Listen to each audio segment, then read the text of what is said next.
자, 그러면 이제 신고 내용의 조사로 금지 얘기로 가야죠. 자, 이 금지 행위는 제재를 위주로 기억하면 돼요. 개공한테 부동산 거래 신고를 하지 아니하거나 거짓된 내용으로 신고하도록 요구했다. 그러니까 이거 아니겠습니까? 갑과 을의 거래를 우리 개공 A께서 소개했는데 우리가 조금 드릴 테니까 이거 하지 맙시다. 또 다운을 써서 신고하십시다 하고 요구를 하는 거예요. 안 된다는 얘기죠. 그래서 거짓 신고할 것을 요구했다. 500만 원 이하의 과태료. 자, 그 다음에 이제 부동산 거래 신고 대상 계약을 체결한 후에 신고 의무자가 아닌 자가 거짓된 내용으로 부동산 거래 신고했어요. 그러면 신고 의무자가 아닌 자가 거짓 신고할 일이 있느냐? 실무적으로 운영했더니 이런 문제가 생긴 거예요. 어떤 문제가 생겼냐면 갑과 을이 그러는 겁니다. 우리가 지금 실제 거래가는 10억인데 양도소득세 때문에 갑이 8억에 지금 현재 하고자 합니다. 다운을 요구하는 거죠. 그래갖고 내가 대금 1,000만 원 깎아줄 테니까 8억에 쓰자 하는 거예요. 그래갖고 둘이 합의를 했어요. 개공한테 와서 그러는 거죠. 8억에 써달라. 그럼 개공이 도장을 안 찍겠다고 그래요. 차라리 찍는 게 낫습니다.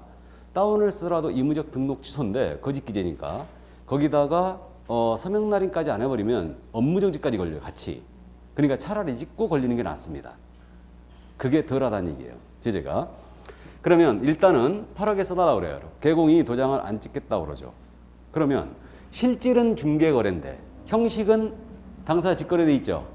그러면 신고 의무자가 아니잖아요. 아닌 자가 8억에 신고하는 거죠. 거짓 신고하고 있죠. 이걸 처벌할 길이 없었어요.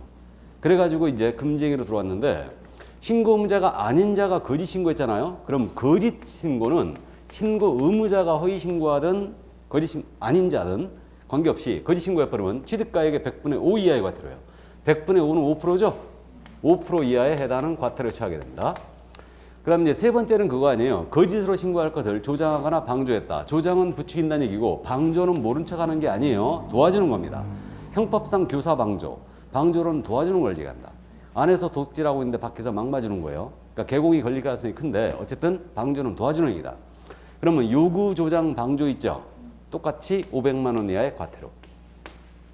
이렇게 되고 이제 사업원이 작년에 신설된 거죠. 그래서 신고 대상 계약을 체결하지 않았어요. 근데 부동산 거래 신고하는 거예요. 이게 가장 계약 신고죠. 이게. 그래서 이게 그거 아니겠습니까? 예를 들어서 여기 32평형 아파트가 예를 들어서 10억이요. 실제 거래가가 10억인데 이 아파트 단지에서 15억으로 이걸 끌어올려야 되겠어요. 그래갖고 개호한테 와서 그러는 거예요. 우리가 매도인과 매수인의 인적사항을 줄 테니까 15억에 거래됐다고 신고해달라고 하는 거예요. 이게. 그러면 신고 대상 계약이 체결되지 않았는데 부동산 거래 신고하는 거죠, 지금. 거짓으로. 그러니까 이게 가장 계약 신고예요. 그럼 이때는 3천만 원 이하의 과태료. 또 그럼 거꾸로 해지 등이 되지 않았는데도 불구하고 해지 신고 들어가는 거예요. 그럼 가장 해지 신고예요, 이거는. 이것도 3천만 원 이하 과태료거든요. 그럼 해지 신고 이거 왜 잡기 위해서 이거 들어왔냐면 이거예요. 실제 여기 32평이 10억짜리잖아요, 지금. 그럼 개공이 10억에 신고가 돼 있는 거예요, 지금.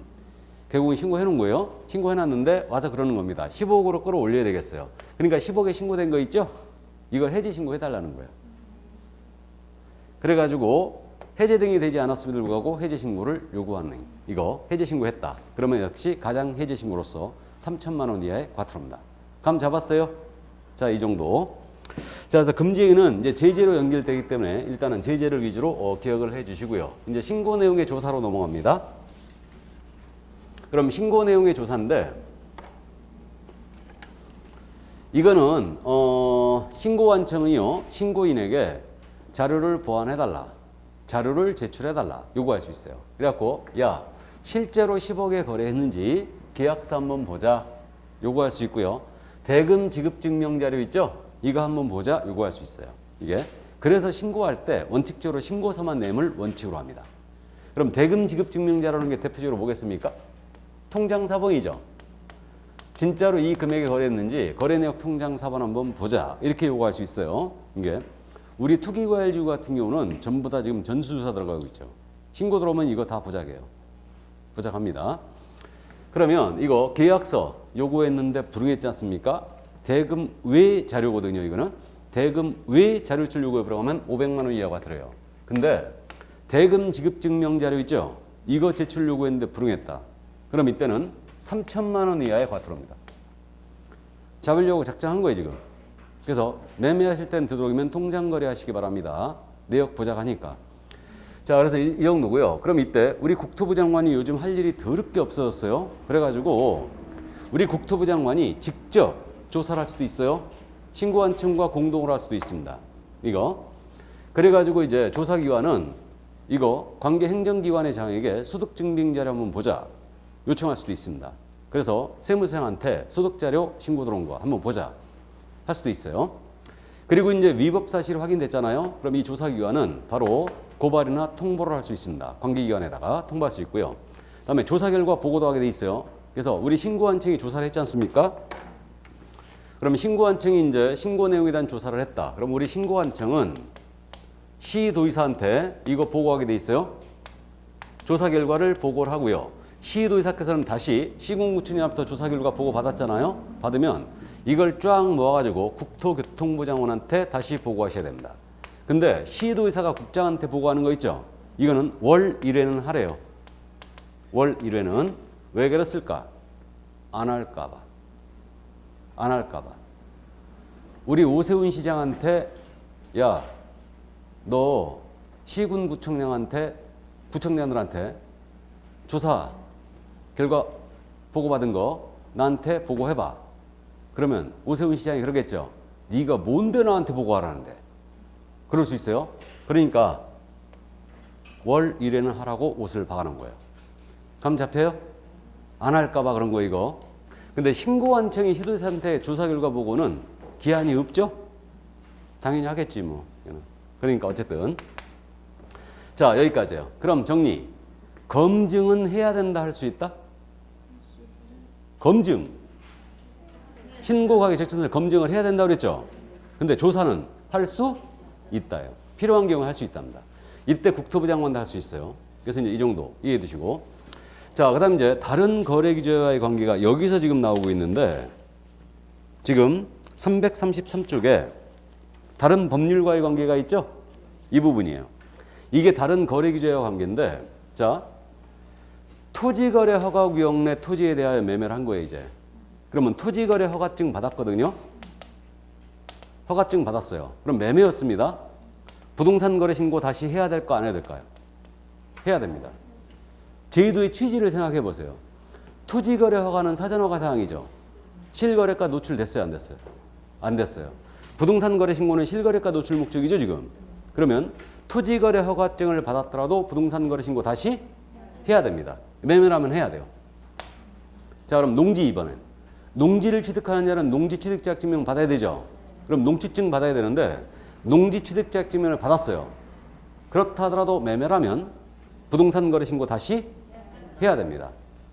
농취증 발급 권한은 시구 읍면장한테 있고 농취증의 취지는 농사를 지을 자격이 있는가를 보는 거예요.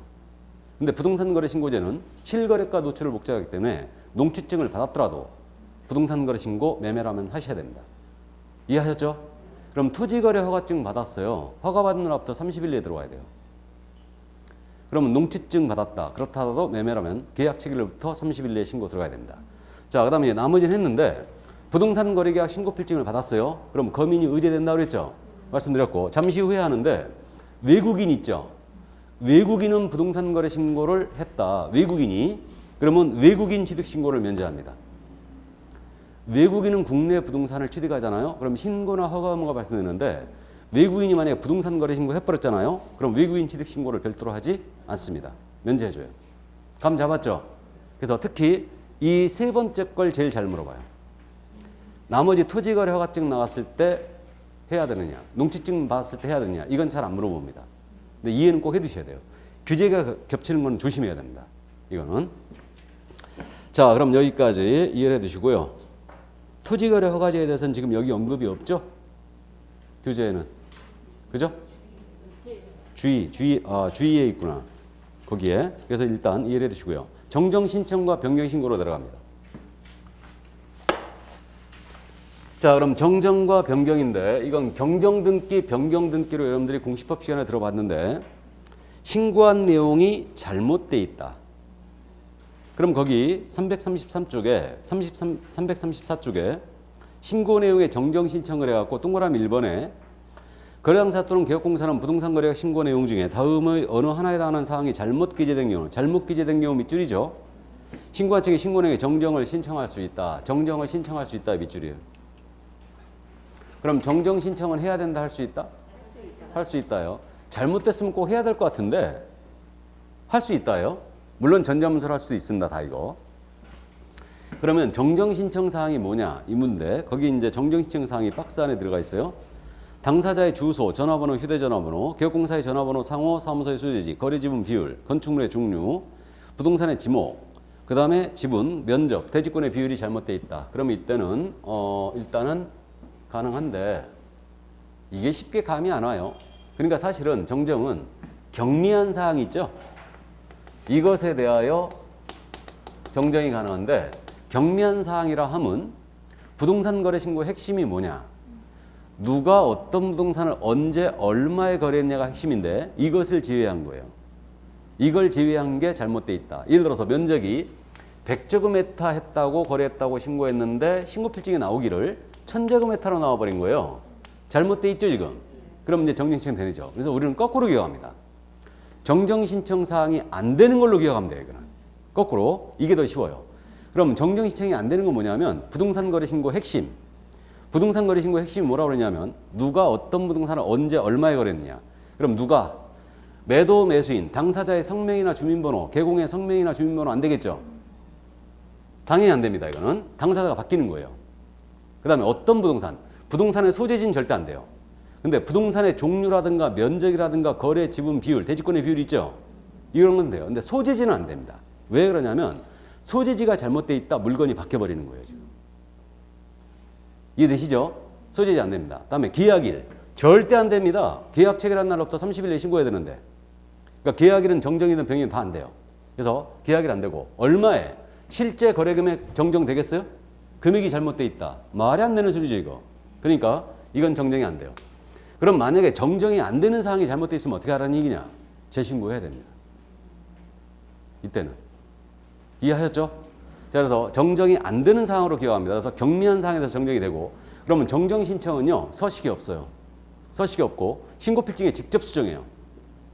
신고 필증에 직접 수정하여 서명 또는 날인 후 제출할 수 있다 그랬죠. 다만 거래 당사자의 주소라든가 휴대전화번호 있죠. 원래 정정 신청도 공동으로 신청해야 되거든요. 공동 신청해야 되는데 이것도 당사자 직거래하면 공동 신청이라는 얘기죠. 그 얘기인데 당사자의 주소가 잘못되어 있거나 또는 전화번호가 잘못되어 있잖아요. 이때는 단독으로 정정 신청이 됩니다. 이때는 전자문서로 할 수가 없어요. 단독으로 할 때는 이렇게 돼 있고요. 그 다음 이제 확인한 다음에 신고 필증을 지체 재발급하게 돼 있습니다. 그럼 정정은 실무적으로 어떻게 되냐면요. 이렇게 해요. 담당한테 직접 전화해요.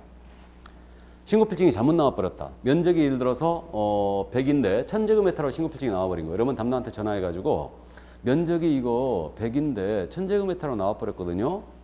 어떻게 할까요? 그러면 담당이 계약서 팩스로 한번 밀어보세요. 그래요.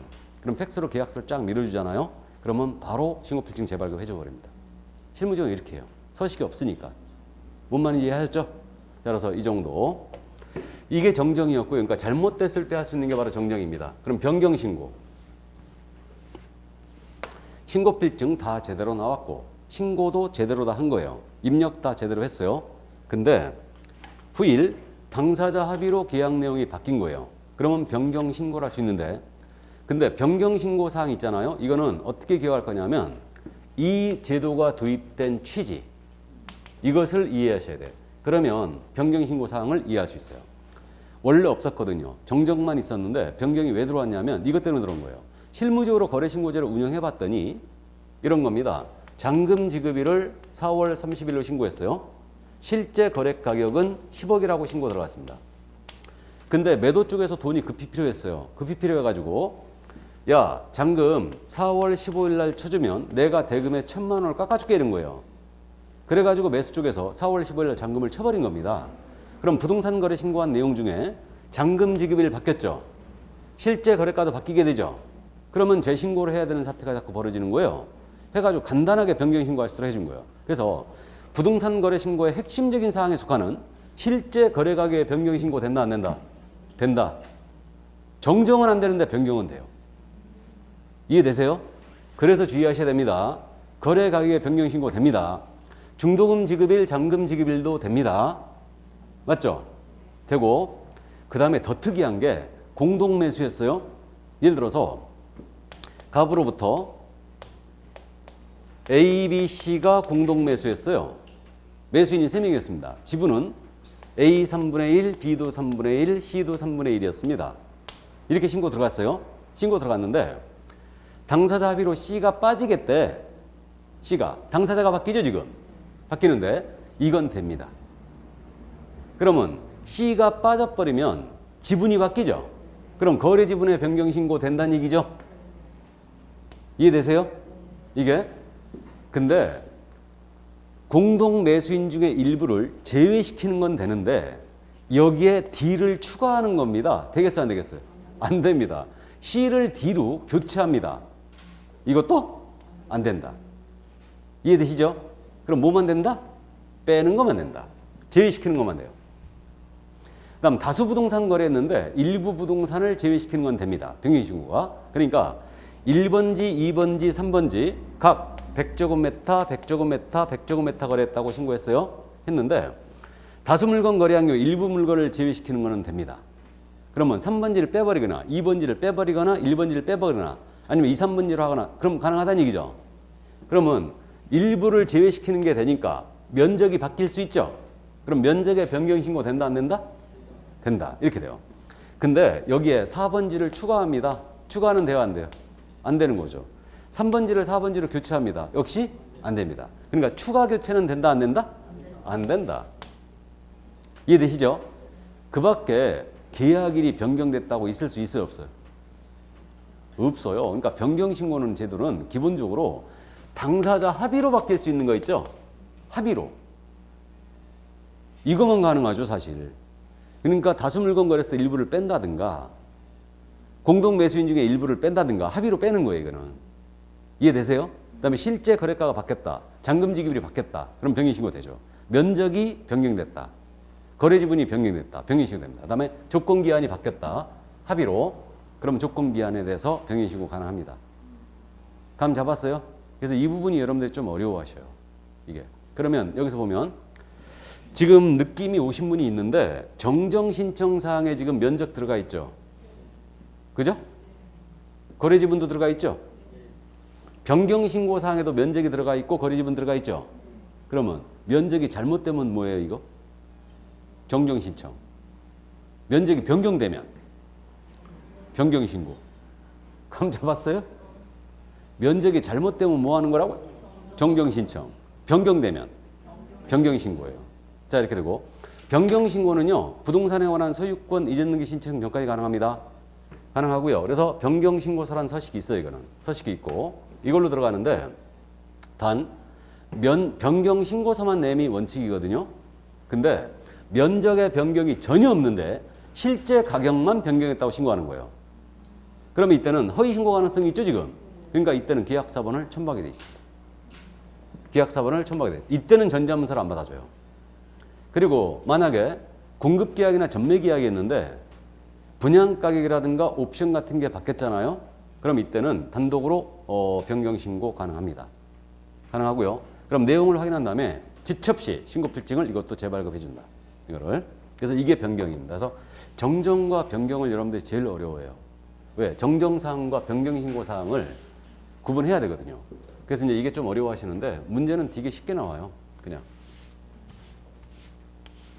자, 그래서 이제 변경신고까지 봤는데 거기 문제 하나만 확인해 볼까요? 335쪽의 맨 밑에 30회 기출이었죠. 정정 변경은 마지막 물어본 게 24회였거든요. 근데 6년 만에 지금 30회 때 출제가 됐는데 정정 신청 사항이 아닌 것 그랬어요. 우리는 아닌 걸로 기억했거든요. 부동산 거래 신고 핵심은 안 된다고 그랬죠. 해서 대상 건축물의 종류입니다. 이게 상가인데 오피스텔로 기재해 버렸어요. 정정되겠죠. 물건의 종류. 다음에 근데 개공의 성명이나 주소입니다. 성명이 잘못돼 있다. 정정되겠어요? 안 되겠어요? 당연히 안 되죠. 이거는. 핵심적인 사항은 안 돼요.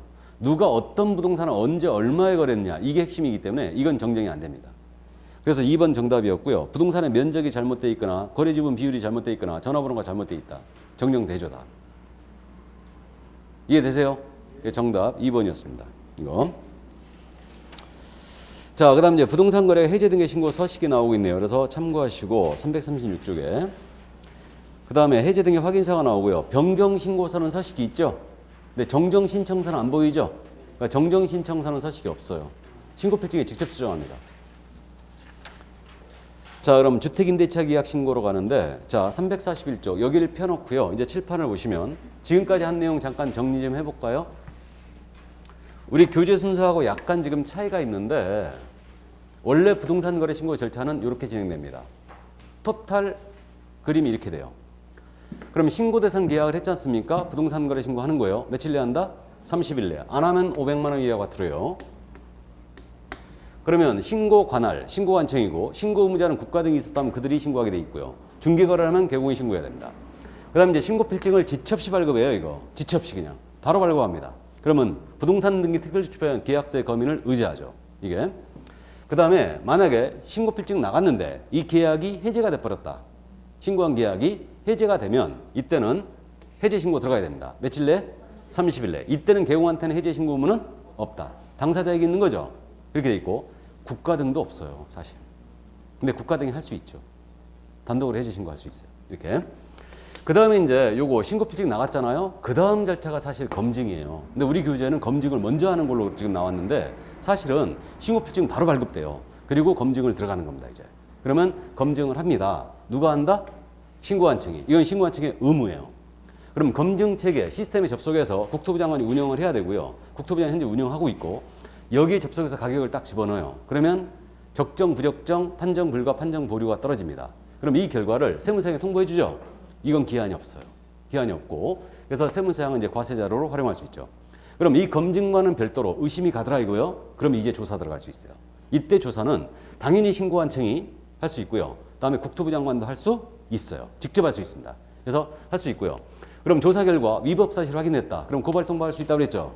이렇게 돼 있고 그다음에 결과 보고를 해야 돼요. 우리 신고관청은 결과 보고를 하는데 국토부 장관은 결과 보고할 일이 없죠.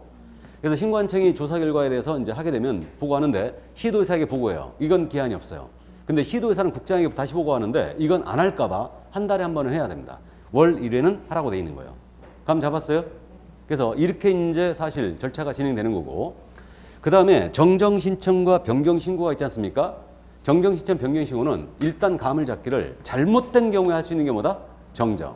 그 다음에 변경됐을 때 할 수 있는 게 변경 신고예요. 그럼 정정은 할 수 없는 걸로 기억했어요. 그러니까 부동산 거래 신고의 핵심 누가? 매도 매수인, 개공의 성명, 주민번호는 절대 안 돼요. 성명과 주민번호는. 그 다음에 계약일 당연히 안 되는 거고 부동산의 소지지도 안 됩니다. 그 다음에 얼마, 실제 거래 가격도 당연히 안 되는 거예요. 나머지는 된다 보시면 돼요. 그냥 경미한 사항들. 그 다음 변경 신고는 잔금 빨리 주면 대금 깎아줄게. 이것 때문에 들어왔기 때문에 중도금 지급일, 잔금 지급일에 변경 신고가 되는 거고 실제 거래 가격도 되는 거고 공동 매수의 경우에 일부를 제외시키는 거. 추가 교체는 안 되지만 다수 물건 거래한 경우에 일부를 제외시키는 거 됩니다. 그러면 공동 매수인 중에 일부를 제외시킨다면 지분이 바뀔 수 있죠. 그럼 지분의 변경 신고 되는 거고 나아가서 일부 부동산을 제외시키는 게 되니까 면적도 변경 신고가 되는 거죠. 이해되시죠? 그럼 이제 이거는 신고필증을 재발급하고 이것도 신고필증을 재발급합니다. 됐습니까?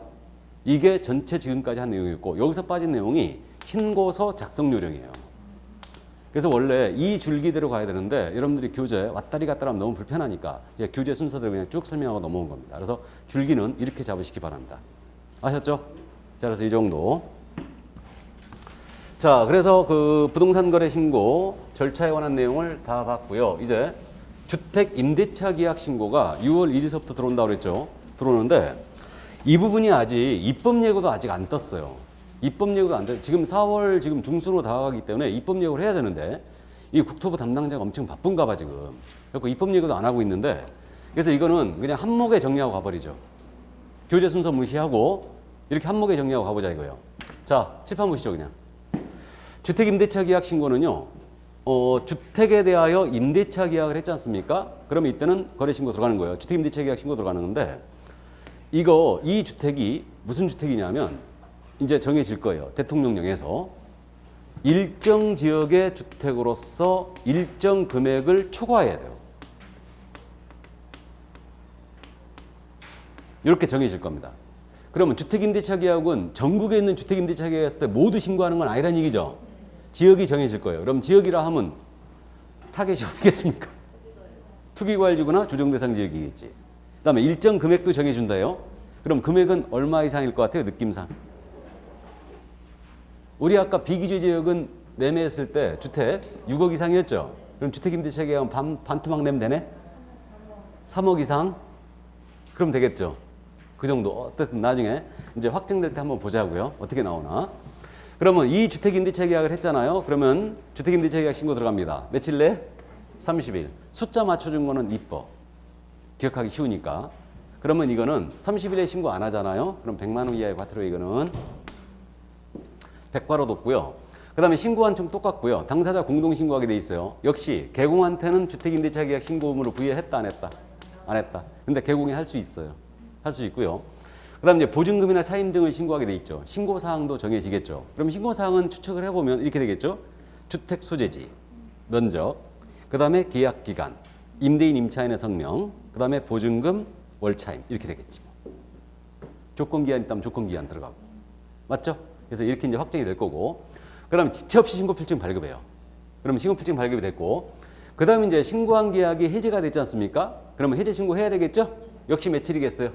30일이겠죠. 똑같이. 이건 똑같아요. 근데 차이가 있는 게 지금 얘네는 변경신고 꼭 하게 돼 있어요.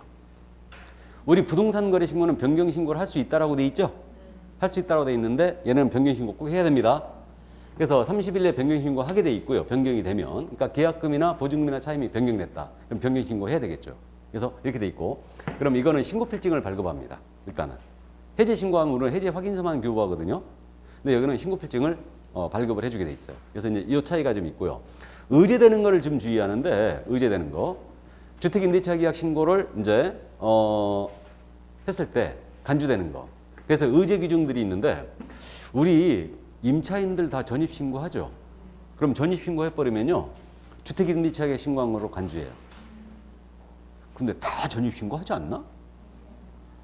특별하게 뭐 이상하게 나는 4차원이다. 그래갖고 전입신고 안 한 사람이 있는지 모르겠는데 어쨌든 하면은 전부 다 주택임대차 계약 신고가 간주하는데 그러면 주택임대차 계약 신고할 때 전입신고할 때 간주가 되려면 기본적으로 이거 계약서 보여줘야 되겠네? 맞죠? 보여주고요.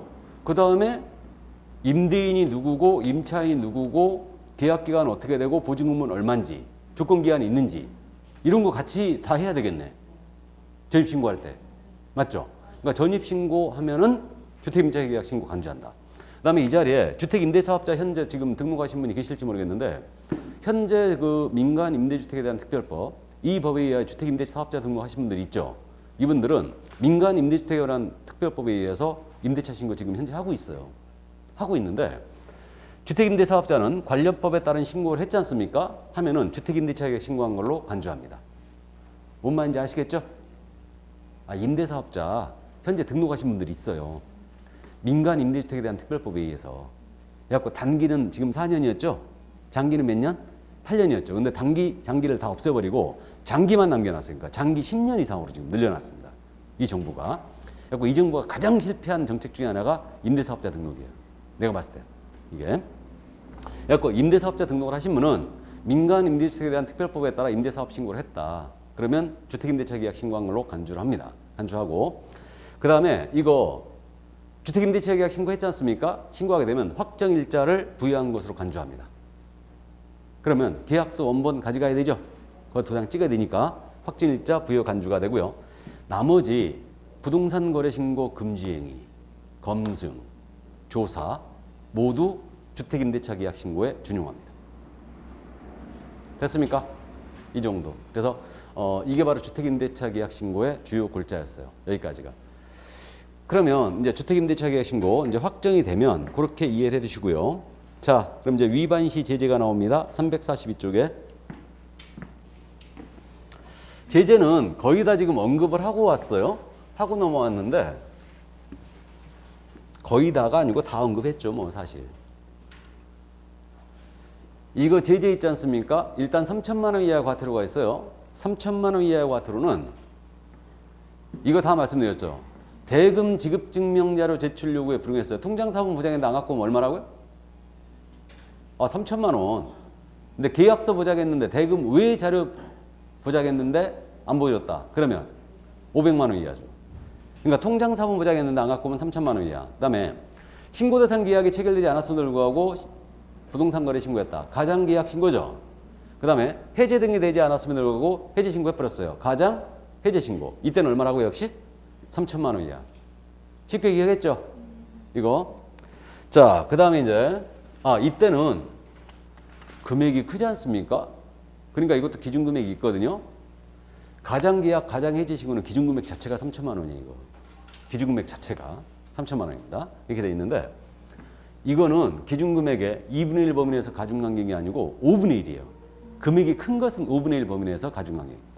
3천만 원하고 5% 이하의 과태료. 금액이 크기 때문에 이거는 5분의 1 범위 내에서 가감이고, 그 다음에 500만 원 이하의 과태료거든요. 500만 원 이하의 과태료는 이거는 일단은 처음서부터 부동산 거래 신고 안 해버렸죠. 안 해버리면은 이때는 500만 원 이하의 과태료. 이렇게 되고, 대금 지급 증명 자료 외의 자료 제출 요구 여기에 불응했다. 계약서 보자겠는데 안 갖고 왔다. 이때 500이라고 그랬죠. 그 다음에 거짓 신고할 것을 요구했거나 조장했거나 방조했죠. 요구, 조장, 방조. 역시 500만 원 과태료예요. 그래서 이게 안기표에 어떻게 돼 있냐면 안자요로 돼 있어. 안자요. 자냐? 안자요. 아니 뭐예요? 안 했다. 아예. 500과요. 신고 거부자 포함이고, 대금 외 자료 제출 요구에 불응했죠. 500과고, 요구했거나 조장했거나 방조했다. 얼마? 500과. 그래서 기준금액 딱 정해져 있어요. 기준금액은 제가 이거 한번 만들어 봤어요. 하도 심심해갖고. 표로 만들어 봤는데 그냥 참고하세요. 24회 때 이걸 물어봤는데 시험지 확 찢어버릴 일이지 이거. 기준금액을 어떻게 함께. 그럼 500만 원 이하의 과태료는요. 기준금액의 2분의 1 범위 내에서 가중강경할 수 있다. 이건 이해해 두셔야 됩니다. 500획은 전부 다 우리 공인사법도 2분의 1 범위 가감이죠. 기준금액에서. 가중하더라도 500을 넘길 수는 없습니다. 자, 그 다음에 이제 취득가액의 100분의 5 이하의 과태료가 있거든요. 취득가액의 100분의 5 이하의 과태료는 거짓 신고했을 때, 허위 신고했을 때. 허위 신고하면은 이때는 뭐라고요? 5% 이하의 과태료. 그럼 5%도 금액이 크죠? 그러니까 기준금액의 2분의 1이 아니고 5분의 1이에요. 5분의 1 범위 내에서 가중강경입니다. 그래서 이 점 또 주의해 주시고. 이렇게 돼 있고. 자, 그래서 취득가액 5% 이하. 그 다음에 나머지 주택임대차 계약 신고 있죠? 주택임대차 계약 신고를 안 했거나 거짓 신고했다. 주택임대차 계약 신고 위반은 뭐라고요? 100과. 그럼 저를 보시죠. 정리. 간단해요. 3천만 원 이하, 500만 원 이하, 취득가액 5% 이하. 100만 원 이하 과태료는 주택임대차 계약 신고뿐이니까 보면 처음부터 신고 안 해버렸어요. 그럼 얼마? 500만 원 이하 과태료. 했는데 거짓 신고하면. 했는데 거짓 신고가 뭐라고요? 5% 이하.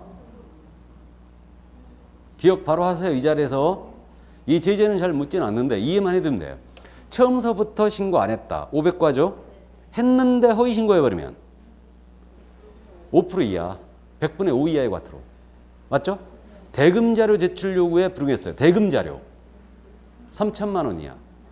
근데 대금자료 외의 자료 제출 요구에 불응했어요. 이때는 500만 원 이하. 감 잡혀요? 나머지 요구, 조장, 방조 다 500만 원 이하.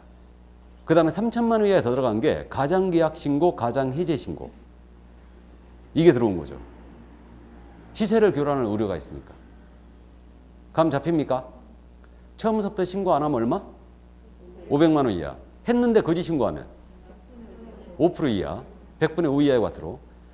대금자료 제출 요구에 불응하면 3천만 원 이하. 가장계약 신고, 가장해제 신고도 3천만 원 이하죠.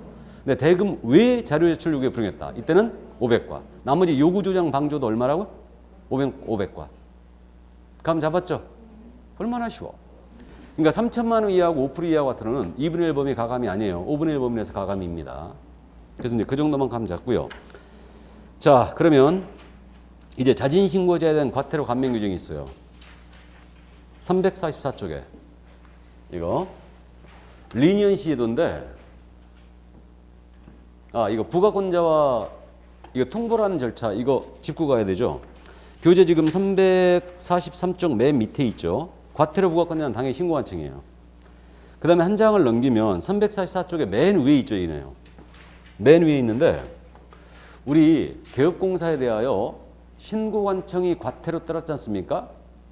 500만 원, 3천만 원 5% 이하 과태료 때리면 신고관청은 그 사실을 등록관청에다 통보해 줘야 돼요. 며칠? 10일 내에. 왜 그랬을까? 이게 원래 부동산 거래 신고제가 우리 법에 있었다고 그랬죠. 그래가지고 신고관청이 개공에 대한 과태료 때려버리면 우리는 과태료나 업무정지를 상습적으로 1년 내에 맡게 되면 가중처벌하고 있죠. 그래서 통보해 줬던 건데 지금은 부동산 거래 신고라는 따로 법이 탄생이 됐기 때문에 부동산 거래 신고 위반 과태료로 가중처벌할 수 없어요. 공인인사법 위반이 아니니까. 근데 통보해 준 절차는 여전히 살아 있습니다. 그래서 신고관청이 우리 개업공사에 대해 과태료 때렸지 않습니까? 그럼 등록관청에다 알려줘야 돼요. 며칠 내? 10일 내에 알려준다. 그래서 10일의 마지막 탄생을 보고 있는 거예요. 지금. 주요한 10일들 어떻게 암기하자고 그랬냐면 사교협회 종료 통보라고 그랬죠. 주요한 10일이 이거예요.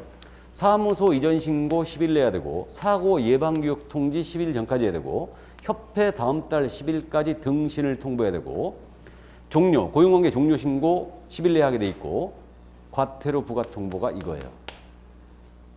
신고관청이 개공에 대한 과태료 때렸다. 등록관청에다 알려줘야 돼요. 며칠 내?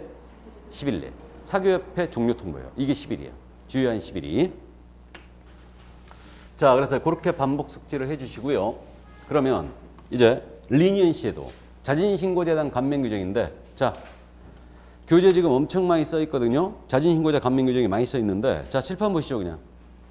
칠판 보고 정리하면 돼요. 들으시면 돼요, 이거는. 자, 자진신고제에 대한 감면 규정. 그러니까 위반자가 자진신고를 했어요. 그러면 면제 감경을 해주거든요. 그러면 조사기관이 조사가 들어가기 전에, 조사가 시작되기 전에 자진신고했어요. 면제합니다. 그냥 면제해줘버려요. 근데 조사가 시작된 후에 자진신고했죠. 그래도 50%는 감경해줍니다. 깎아줘요. 이게 50%는 깎아준다. 조사가 시작되는. 물론 증거자료 같은 게 다 확보가 안 돼 있어야 돼요. 그래야 이제 조사가 시작된 후에 일단은 자진신고하면 50% 깎아주는데 주의할 점은 최초로 단독 자진신고해야 되고요. 그 다음에 대상 위반 행위를 주의해야 돼요. 그래서 대상 위반 행위는 일단은 부동산 거래 신고 위반 그게 있는데 이게 아주 어수룩해요. 지금 어수룩한데 이 부분이 지금 정비가 돼야 될 것 같은데 국토부 담당자가 법을 만들면서 법을 공부를 열심히 안 하나 봐. 그래서 어쨌든 지금 미스한 부분들이 많이 보이는데 일단은 대상 위반 행위 누가 자진 신고해야 되느냐 이 부분인데 거짓 신고한 자 취득가액의 5% 이하가 들어죠. 그러니까 이자는 당연히 줍니다. 자진 신고하면 면제 감경을 해줘요. 또 거짓 신고 요구했거나 조장했거나 방조했잖아요. 역시 이자는 500만 원 이하가 들었는데 자진 신고하면 봐줍니다. 근데 확실하게 지금 빠져 있는 게 자료제출 요구 불응자 있죠. 이거는 자진 신고해봤자 감면 면제를 해줄 일이 없죠. 왜 그러냐면 야 계약서 보자 신고관청 했어요. 야 통장사본 한번 보자 했습니다. 이미 신고관청 알고 있죠.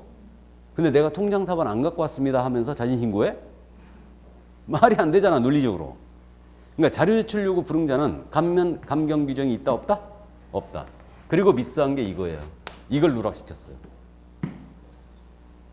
가장계약 신고, 가장해지 신고 이걸 누락시켰습니다. 그래가지고 이자들은 신고해도 포상금을 주거든요. 다 주는데 가장계약 신고, 가장해지 신고는 자진신고 감면 규정에 들어가 있지 않아요. 이게 그래서 이건 참고사항이고 28회 때 이거 딱 한번 물어봤어요. 자료제출 요구 불응한 자가 자진신고한 경우는 과태료를 면제, 감경할 수 있다. OX, X죠. 틀렸어요. 자료제출 요구 불응자는 당연히 신고관청이 요구한 거기 때문에 알고 있는 거예요. 그러니까 이거 감경 면제 규정이 없죠. 논리적으로 들어갈 수가 없어요. 이해됐어요? 그래서 일단 감만 그렇게 잡으세요. 조사가 시작되기 전에 자진신고해버리면 면제. 맞죠? 조사가 시작된 후에 자진신고하면 어떻게 된다고요? 5% 감경. 이렇게 됩니다. 그래가지고 우리 사무소에서도 난리가 한 번 난 적이 있어요. 저거 원래 없었거든요.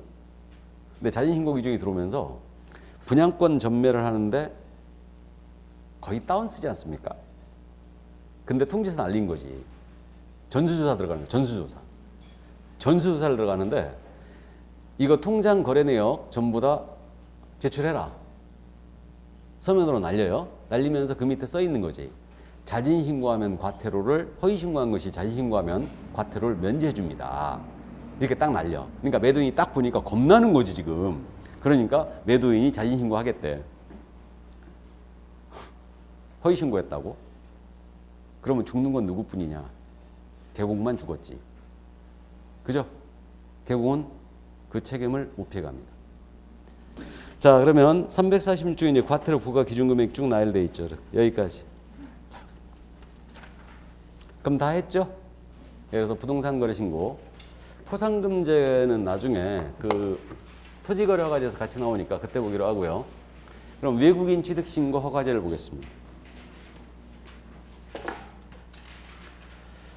어렵죠? 그래서 부동산 거래 신고가 좀 어려워요. 그래도 제가 많이 자제를 하면서 하고 있긴 있는데 그래도 여러분들이 어려워하십니다. 해본 적이 없기 때문에 그래요. 한번 해보신 분은 이 줄기를 그대로 이해를 해버리는데, 자, 그럼 외국인에 대한 특례 기준으로 들어갑니다. 외국인은 국내 부동산 등을 취득할 때 신고나 허가 의무가 발생되거든요. 그래서 이제 외국인에 대한 이건 규제예요. 규제입니다. 그래서 지금 외국인의 정의부터 보는데, 외국인 등의 정의는 354쪽에 있어요. 찾았습니까? 354쪽 외국인의 정의. 이거 꼭 기억해 두셔야 돼요. 외국인 취득 특례 물어볼 때요, 외국인의 정의를 지문 하나 정도 꼭 냅니다. 그러니까 반드시 해 두시는데, 대한민국 국적임자는 당연히 외국인이죠 뭐. 그럼 외국인 시민권이 있고 영주권이 있다고 그랬는데 뭘 취득해야지 외국 국적 취득이라고요? 시민권이에요. 그래서 스티브 유가 미국 시민권을 취득한 겁니다. 그죠? 승준이. 영주권자는 제외 국민이에요. 외국인에 적용받지 않습니다. 그 다음에 외국의 법에 따라 설립된 법인, 외국 법인 당연히 적용되고, 단체 포함된다는 거 기억해야 돼요. 외국 단체. 그리고 외국 정부, 국제기구 다 들어갑니다. 이거. 국제연합 산하기구 다 들어가요. WHO. 다 외국인은 취급되고요. 주의할 점은 사원, 구성원, 임원이에요. 내국 법인일지라도 사원 또는 구성원 또는 임원이에요. 이들의 2분의 1 이상이 외국인이지 않습니까? 2분의 1이면 당연히 이 법인은 외국인으로 취급받고요. 의결권이나 자본금 있지 않습니까? 이건 주식수로 이해하면 되는데, 의결권이나 자본금에 역시 2분의 1 이상을 외국인이나 외국 법인이 갖고 있다. 그럼 이 법인은 외국인 취급을 합니다. 그럼 이걸 어떻게 기억할 거냐? 우리가 앞에서 3분의 1 기억한 적 있죠? 중개사무소 등록 기준에서 법인의 경우는 임원 사원인자의 3분의 1 이상이 공인인사해야 되죠? 그래서 요거하고 헷갈리지 않기 위해서 우리가 어떻게 했냐면, 중개법인으로 가기 위해서는 임원이 3명이 있다. 3명 중에 1명은 공인인사해야 된다고 그랬어요? 맞죠? 이건 대표자를 빼고. 이해되십니까? 그래서 이제 그렇게 얘기했고, 여기는 어떻게 할 거냐? 사원, 임원, 구성원, 의결권, 자본금의 2분의 1 이상이 외국인이 갖고 있거나 외국인이었다. 그럼 이거 외국인 취급한다는 얘기죠. 삼성전자를 기억하세요. 삼성전자 주식회사의 주식을 외국인이 만약에 50% 갖고 있잖아요. 그럼 이 삼성전자는 국내 부동산 등을 취득한다. 그러면 신고나 허가 의무가 발생돼요. 다시, 삼성전자 주식회사의 주식을 몇 프로? 50%를 외국인이 갖고 있다. 그러면 이 삼성전자는 국내 토지, 건축물을 취득한다. 분양권, 입주권을 취득하잖아요. 그럼 이때는 신고 의무, 허가 의무가 발생됩니다. 이해하셨죠? 그렇게 이제 헷갈림을 조금 다독이시기 바랍니다. 이거. 자, 그래서 이제 외국인의 정의 꼭 기억을 해 두시고요. 이게. 그러면 외국인에게 특례가 적용되는 거, 의무가 발생되는 경우는, 이건 이제 우리 교재에도 이거 써 있는데, 적용 대상을 해가지고 355쪽에 써 있는데, 여기 보시면 외국인에게 신고나 허가 의무를 발생시키거든요. 그럼 결론은 뭐냐면, 어떤 권리를 취득했을 때냐? 부동산 등에 대한 소유권 취득했을 때 적용되는 거예요. 규제 대상 권리는 원래 소유권만 대상이에요. 그러니까 외국인이 저당권을 취득한다든가 지상권을 취득합니다. 그럼 이것은 신고 대상이 아니다. 허가 대상 아니다. 소유권만 규제 대상이에요.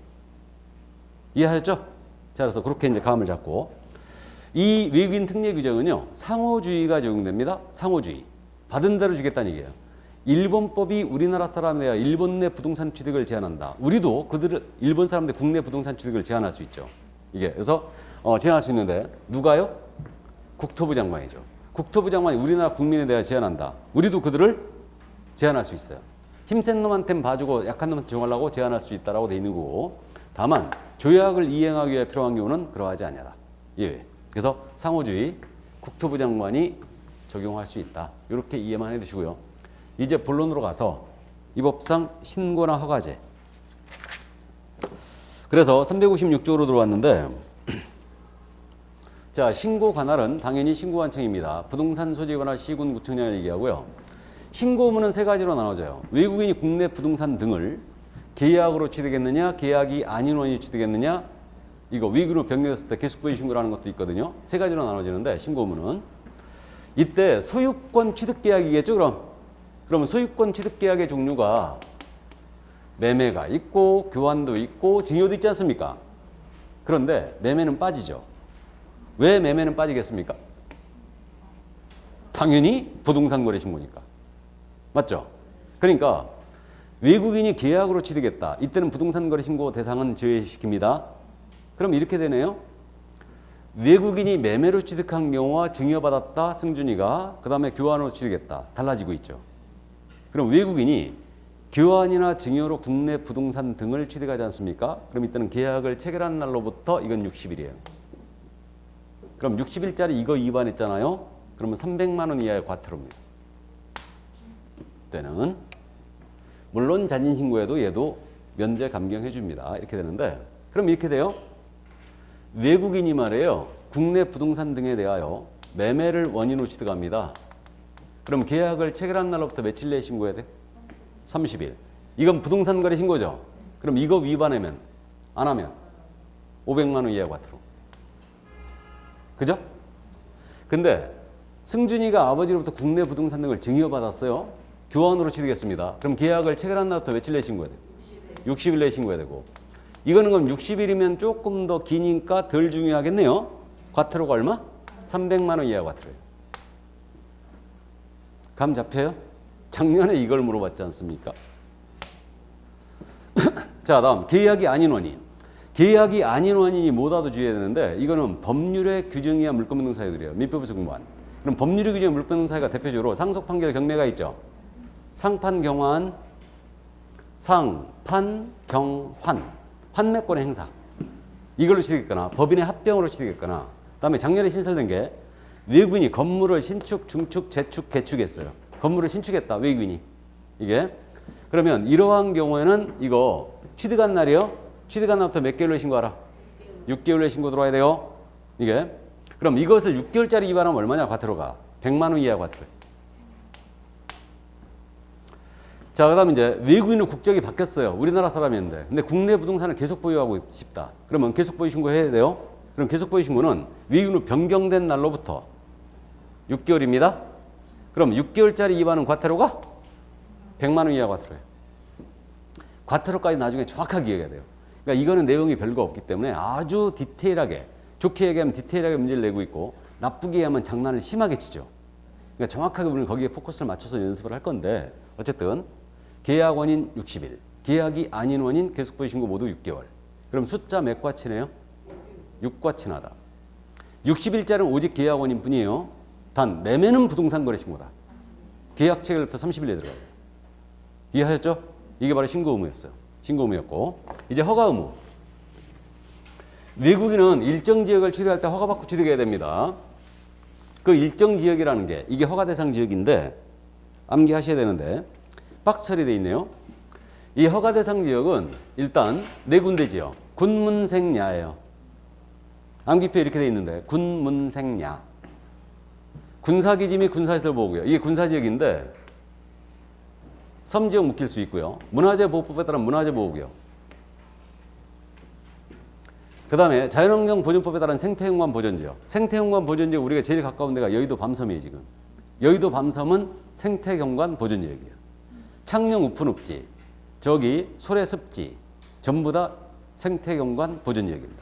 이쪽 지역을 취득한다. 미리 허가받아야 되고, 그 다음에 야생생물 보호 및 관리에 관한 법률에 따른 야생생물 특별보호구역이 있죠. 지리산 자락, 백두대간지역 이런 데들이에요. 그래서 이런 데를 취득한다. 외국인은 허가를 받고 취득해야 됩니다. 그래서 이게 군문생야로 돼 있거든요. 암기표에. 이게 군사문화는 야생이다예요.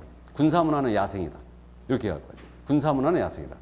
그래서 작년에 상수원 보호구역 내 토지를 취득한다. 허가대상 토지이다. OX, X. 전통사찰 보존 및 지원에 관한 법률에 따른 전통사찰의 대지.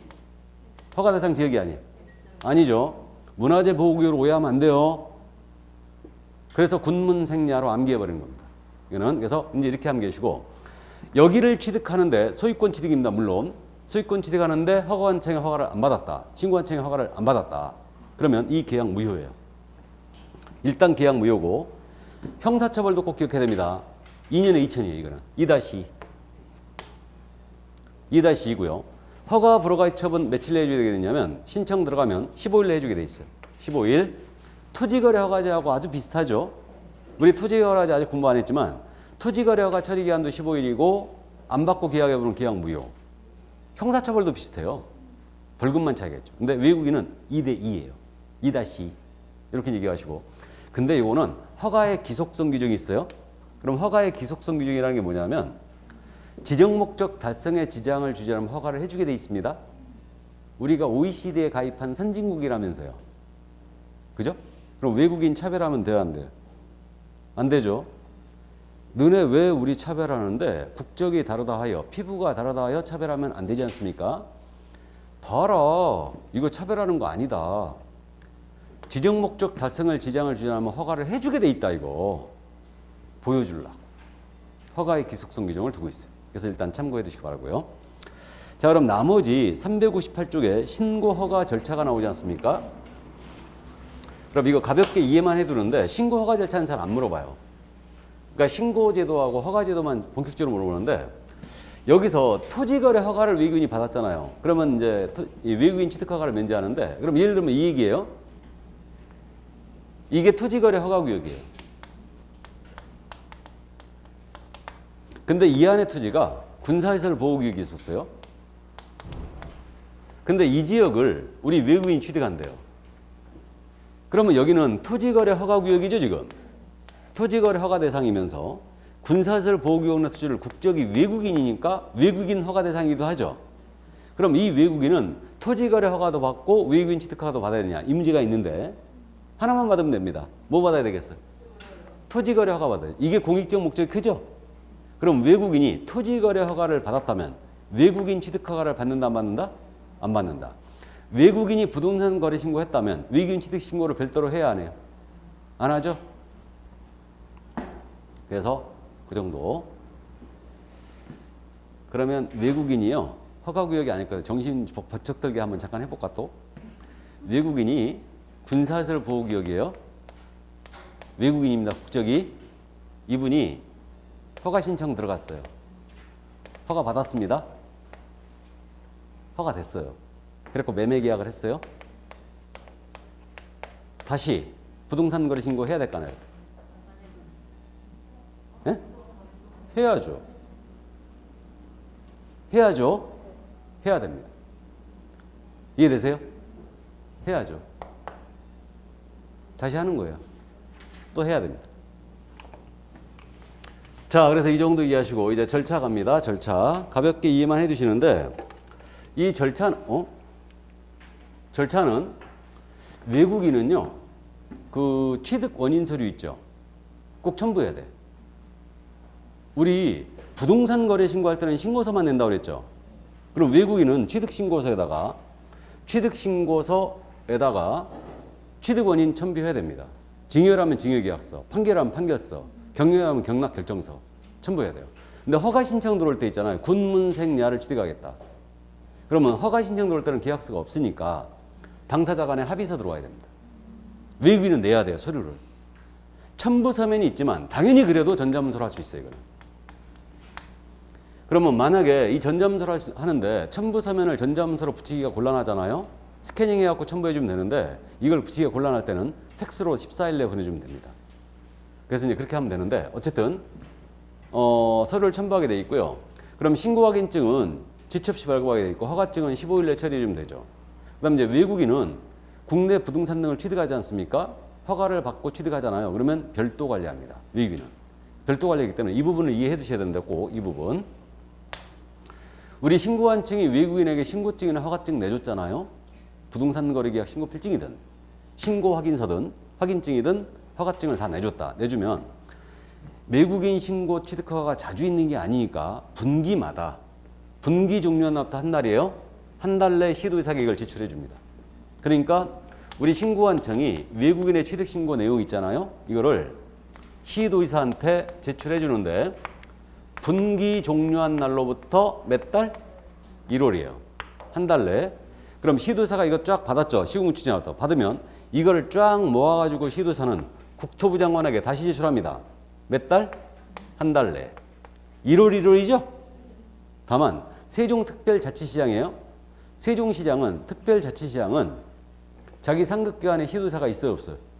없어요. 그러니까 세종특별자치시장은 이자는 직접 분기 종료부터 한 달 내에 국토부 장관에게 직접 제출합니다. 됐죠? 그래가지고요, 국토부 들어가 보잖아요. 그럼 외국인 부동산 보유 현황이 전부 다 나와요. 그러니까 최종적으로 국토부에서 관리하고 있습니다. 이게. 그래서 이 절차, 이거는 꼭 이해를 해 두셔야 되고요. 그 다음에 외국인도 지금 외국인이기 때문에 외국에 있을 수 있죠. 그럼 신고나 허가 신청은 신청서를 제출 대행 시킬 수 있어요.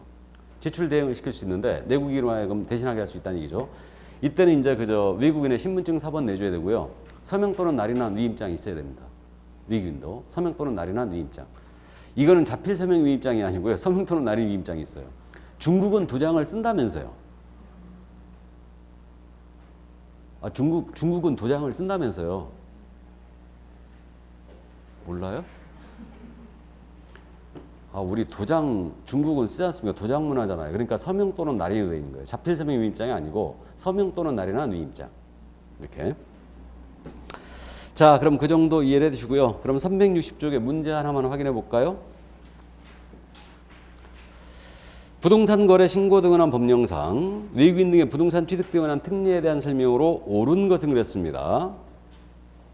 1번입니다. 국제연합의 전문기구가 경매로 대한민국 안에 부동산 등을 취득할 때는 경매 동그라미죠. 부동산 등을 취득한 날부터 3개월 내에 신고하청에 신고해야 된다. 경매 취득은 계약의 원인 취득이죠. 그럼 몇 개월? 6개월. 2번 외국인 등이 토지의 임대차 계약을 체결한 경우 토지 임대차 밑줄 쫙 계약 체결부터 6개월 이내에 신고하청에 신고한다. 임대차는 신고 대상이 아니에요. 아니죠. 소유권 취득할 때만 대상이라고 그랬죠. 근데 주택임대차는 이제 달라질 수 있어요. 3번입니다. 특별자치시장은 외국인 등이 신고한 부동산 등의 취득, 계속보유 신고 내용을 매 분기 종료일부터 1개월 내에 직접 국토부 장관에게 제출해야 한다. 맞아요? 예, 맞습니다. 특별자치시장은 직접 분기 종료일부터 1개월 내에 직접 내줘야 돼요. 자, 그래서 3번 정답이고요. 4번입니다. 외국인 등의 토지거래 허가 신청서를 받은 신고한청은 신청서를 받은 날부터 30일 내 허가 불허가 처분한다. 허가 불허가 며칠 내에 해줘야 돼요? 15일이죠. 틀렸고. 5번 외국인 등이 법원의 확정 판결로 판결의 동그라미죠. 대한민국 안에 부동산 등을 취득할 때는 신고하지 않아도 된다. 판결 취득도 해야 되죠. 몇 개월? 6개월이죠. 계약이 아닌 원인. 계약 원인만 60일이에요. 됐습니까? 풀만하죠? 안 풀만해요? 자, 그럼 여기까지. 그 다음에 이제 나머지 363쪽에 외국인 등의 취득신고서 허가 신청서 서식이 있죠? 이건 참고하시고 허가증 신고하기증도 참고하시고 그럼 다 끝났나요? 그럼 이제 토지거래 허가제가 나오는데 토지거래 허가제는 다음 주에 할까요? 예.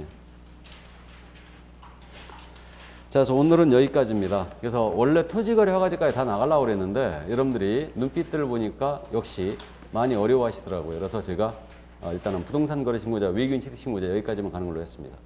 자, 고생 많으셨고요. 다음 주에 건강한 모습으로 뵙겠습니다. 수고하셨습니다.